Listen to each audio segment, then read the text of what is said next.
Living in Montana versus living in Idaho. In this video, I will break down all the differences.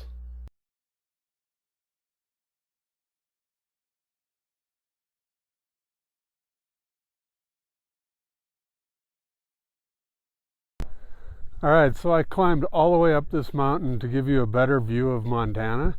So the least you can do is subscribe to our channel. And when you do, don't forget to hit the little bell and you'll be notified every time we make a new video about Montana. Montana and Idaho have some similarities, but there's some huge differences. In this video, we'll talk about those differences. We'll talk about the cost of living difference, the population differences, and the tax differences. I will also discuss a huge factor that nobody is talking about that is causing Idaho to become very expensive and crowded. Let's head over to my computer and check it out. Alright, let's start out by breaking down the map of Idaho. As you can see, we're looking at the full picture of Idaho right here. And as we zoom in a little bit, I'm going to break this into a few different parts. If you've never been to Idaho, we'll start out by just cutting off this piece right here on the the southeastern part of Idaho. Basically, this is all farmland. This is the Idaho potatoes that you hear about are all grown in here. And this is just kind of open farmland. There's mountains up here to the north and mountains to the east. The Tetons are just over the border in Wyoming here. So when you're in this valley here between Idaho and Pocatello, you can look to your east and see the Tetons on a clear day. But this is pretty much wide open, kind of high desert, flat farmland. And then the high desert thing kind of goes all the way up to this part of the state, and which includes Boise, the biggest town in Idaho and the capital of Idaho. But, kind of in between here, you have this Craters of the Moon National Monument, which is kind of a neat area, but again, just wide open, and you do think you're on the moon when you're in this park here. And then all the mountains are to the north. So this part of Idaho is all just kind of high desert, wide open. The mountains you can see in Boise are brown. You just get a real high desert feel. And then as you get kind of north up this direction, you get into the Snake River area and things start changing a little bit. So the big thing about Idaho that you will notice is all of this green area is federal land. So the big difference between Idaho and Montana in this case is Idaho has all this federal land, which means you can't live there. And I'll break down the ranking of the federal land ownership later and the size of it, but it's amazing. So stay tuned for that part, because it makes a big difference in the two states and the population and people per square mile. It actually makes Idaho a lot more congested because there's so much federal land that nobody can live in. So there's not many areas where people are living, and where they are, like in Boise, it's pretty crowded, and this whole valley in here is just getting filled up. There's tons of people from California moving up here, and you're going to deal with traffic. The picture of Boise here, you can see they didn't plan for the rapid growth. So a lot of the main streets going through Boise are 2-lane roads. So the traffic there can get bad just because of the growth of Boise recently. But once you get out of Boise and start headed north, you'll get into the mountains, and the problem with going from north to south in Idaho is there's only a couple roads, as you can see, and they're 2-lane highways. So in the summertime, when everyone's trying to get up in the mountains and get away from Boise, this road between Boise and McCall's a beautiful town. It sits right on a lake. It's a lot like Whitefish, Montana. There's a ski resort there and a very desirable place to be. But again, not very big and just not a lot of area you can actually buy right there. So it's driving the prices up quite high.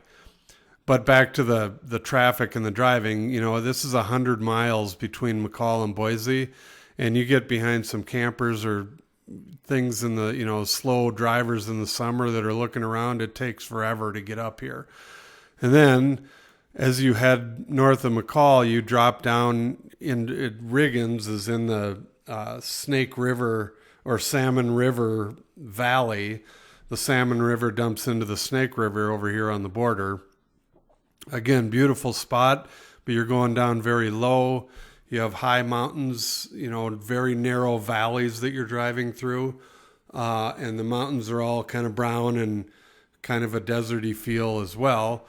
And then as you climb out of there, as you climb out of that river canyon, as you continue north and come up to Grangeville, you pop out, and this area is called the Palouse. And as you can see by these pictures, it's like you came up out of the river canyon and you broke into the middle of Kansas. It's pretty wild. There's just cotton. There's wheat fields as far as you can see. It's wide open. Not a lot of towns out here. Again, a lot of farming. There's a reservation here. But kind of cool to drive it and see it. And then you continue to head north, and once again, 2-lane road, so slow going. And then you get into Coeur d'Alene, which is the Idaho that everybody sees pictures of and wants to live up in the mountains and on Coeur d'Alene Lake and all that. But as you can see, there's so much federal land here. There's just not a lot of room for houses, and that is driving the prices way up over in Idaho.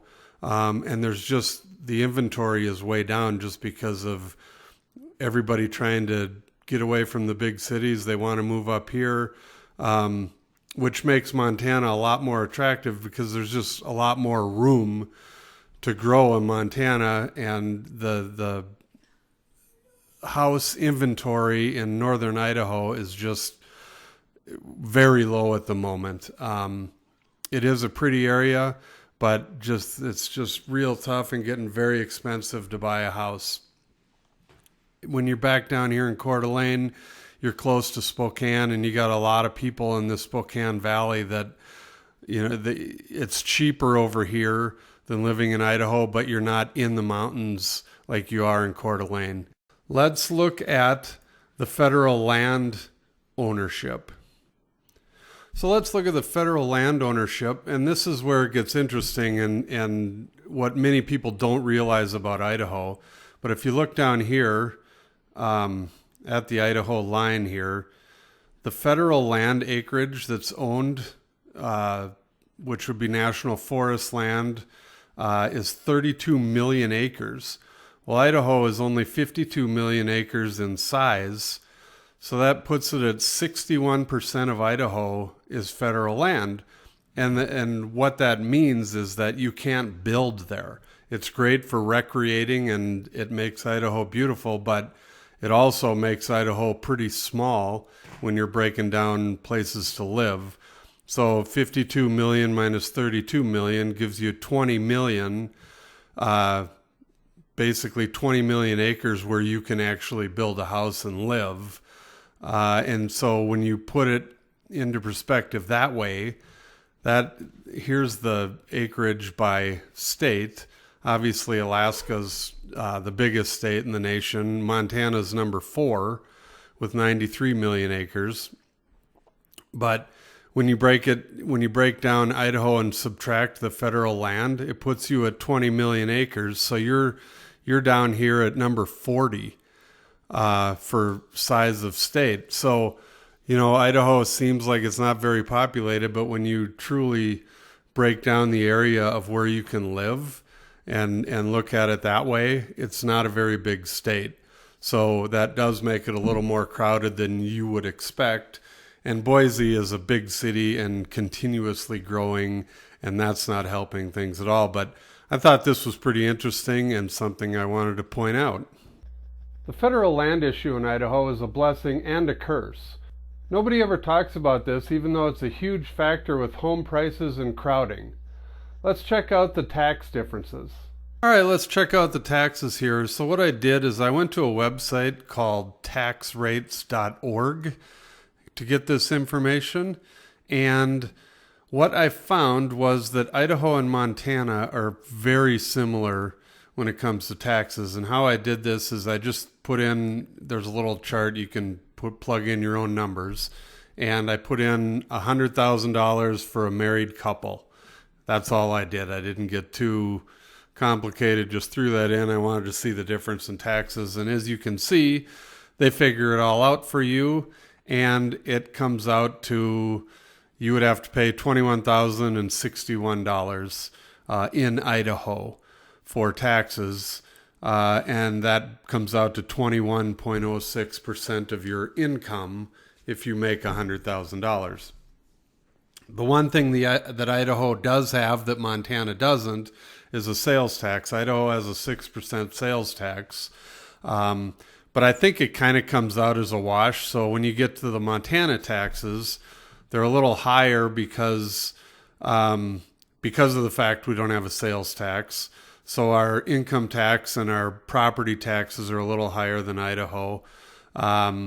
So in Montana, same thing, $100,000 married couple. It comes out to $21,678, which is 21.68% of your income. I think it's about I didn't do the math here, but if you go back, it's a $500 difference, or $600, I guess, in your taxes between Montana and Idaho. But like I said, Idaho has a 6% sales tax, whereas Montana does not. So it's pretty much a wash when it comes to taxes between the two states. All right, let's compare the cost of living in some towns in Idaho and Montana. As you can see here, because of the coronavirus and everything that's been going on with the economy lately and everyone moving out of the big cities, Ada County, which is where Boise is in Idaho, has the median home price has jumped up to $390,000. And the websites I've been using to compare these towns, they're a little off. They're not up. They don't have the latest stats for prices. So the median home price in Kalispell has also jumped up to $312,000. So we have $390 here for Boise, $312 in Kalispell, and the population in Boise, as you can see, is 200,000 people more than Kalispell, and both of those have gone up from when this website put out the data. But it gives you an idea of the different towns. And when you compare Kalispell, Montana to Coeur d'Alene, Idaho, we're a little closer in population. Coeur d'Alene's about double what Kalispell is, and Coeur d'Alene's a little higher home values as well at 323, whereas Kalispell is 312. Again, this website is out of date for the home prices. And then let's go down and compare Bozeman, Montana, to Boise and Coeur d'Alene. And in Bozeman, which is the most expensive part of Montana, we're at $434 for the average home price. And again, Boise's at $290. And the population in Boise is much larger, again, than Bozeman. And if you compare Bozeman to Coeur d'Alene, population's pretty similar. The areas are similar with the skiing and mountains and lakes. And the prices in Bozeman are much higher than Coeur d'Alene, as you can see, by about $100,000. And then we'll go to the biggest city in Montana, which is Billings, and compare it to Boise. And we're getting closer on the population. I think this population of Billings is way off on this website. I think it's almost identical to Boise's. And again, the home prices in Boise are $390, and Billings is probably closer to $250 right now.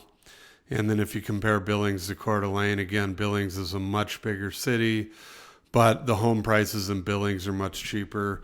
Billings is kind of out in the plains on the east side of Montana, so it's really nothing like Coeur d'Alene, but I just wanted to give you an idea of the different prices in some of the cities in Montana. So now that you know more about Idaho, go back to our channel's homepage and check out all the videos we did about the different towns in Montana. Also, don't hesitate to contact us at any time with any questions you may have on this video or other videos that we have made. Thank you for watching our video. Our information is on the screen. Don't forget to call or text us with any questions, and we'll see you on the next video.